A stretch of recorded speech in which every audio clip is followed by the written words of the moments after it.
Bonjour, Jessie Zagari, Bonjour. représentant le syndicat EFO Justice en PACA. Choc, colère après le drame hier matin, une violence inouïe. On a franchi un cap. Le choc, oui, un gros choc. La pénitentiaire est vraiment mis à carreau, tout simplement.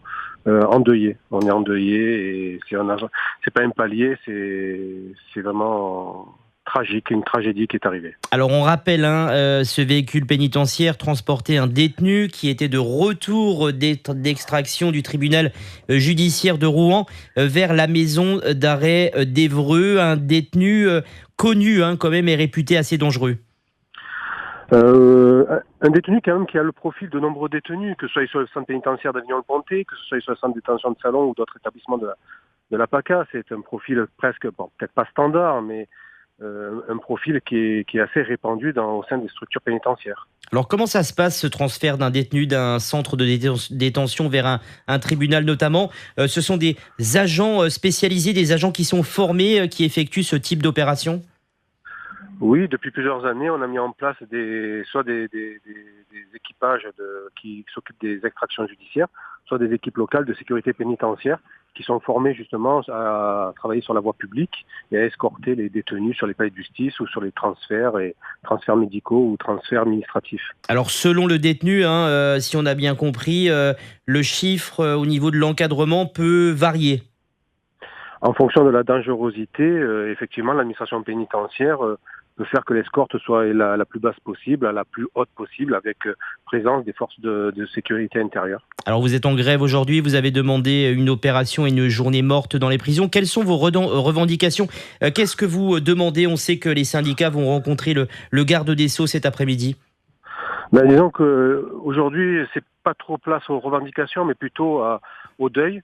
Et vraiment en soutien aux familles des victimes, en soutien aux épouses, aux enfants qui ont subi cette attaque, et surtout à nos collègues qui sont aussi encore blessés, dont le pronostic vital est encore engagé actuellement. Alors certaines prisons sont bloquées, certaines structures sont bloquées ce matin. C'est le cas du Pontet près d'Avignon, mais aussi dans notre département, au Baumettes.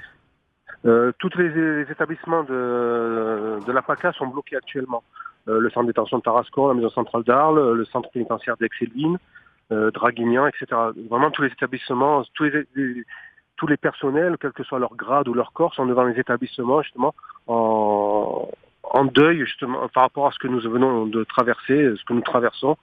Et les revendications viendront par la suite. Mais là, aujourd'hui, c'est vraiment le recueillement, quoi. Alors concrètement, il y a le recueillement, l'émotion. Concrètement, dans les prisons, aucune activité. Il n'y a pas d'atelier pour les détenus, pas d'escorte pour les rendez-vous judiciaires, mais pas de parloir également.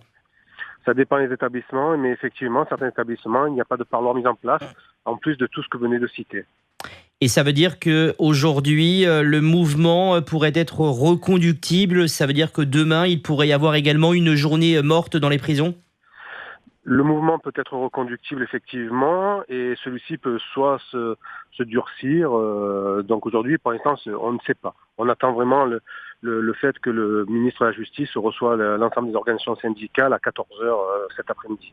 Alors, il y aura une minute de recueillement également ce matin à 11h, on rappelle, dans les prisons et dans les tribunaux.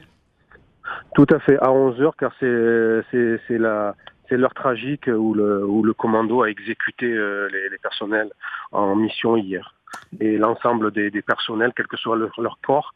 Et même, je sais que sur Avignon, le préfet va venir sur Avignon-le-Pontet pour participer à cette minute de silence. Merci beaucoup, Jessie Zagari, représentant du syndicat EFO Justice en PACA. Merci beaucoup d'avoir été avec nous ce matin pour revenir évidemment sur cette attaque mortelle d'un convoi pénitentiaire hier dans l'Eure et les syndicats, l'intersyndical qui appelle à une journée morte aujourd'hui dans les prisons.